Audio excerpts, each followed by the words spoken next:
எங்கள் அப்பாவுக்கு உடம்பு முடியாமல் போயிடுச்சு. எங்கள் அப்பா வந்து உடம்பு முடியாமல் இருந்தாராம்.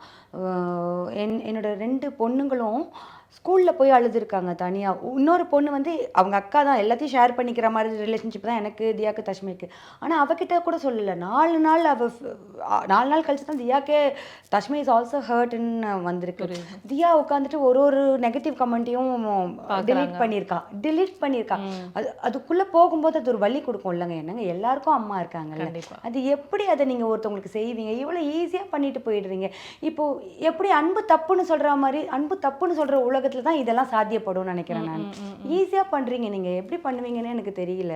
ரொம்ப திருவிழா வந்து நான் தான் அவங்க எல்லாத்துக்கும் ஒரு மாதிரி நான் தான் பக்கத்துலேருந்து இது ஒன்றும் இல்லைடா இது சரியாகன்னு கன்சோல் பண்ணுற ஆள். ஆனால் அங்கே நான் இல்லை. அது அவனோட கஷ்டத்துக்கே நான் தான் காரணமாக இருந்திருக்கேன்னு நினைக்கும் போது எனக்கு ரொம்ப வருத்தமாக இருந்தது.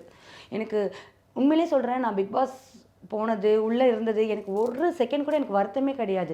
நான் ரொம்ப சந்தோஷப்படுவேன், ரொம்ப செரிஸ் பண்ணுவேன். ஆனால் ஏதோ ஒரு செகண்டில் தப்பு பண்ணிட்டோமோ, உள்ளே போயிருக்கக்கூடாது அப்படின்னு நினைக்க வச்ச மொமெண்ட்டு இதுதான். இப்படிலாம் கூட பேசுவாங்களா, ஐயோ போயிருக்காமல் இருந்திருக்கலாமோ அப்படின்னு இருந்துச்சு எனக்கு.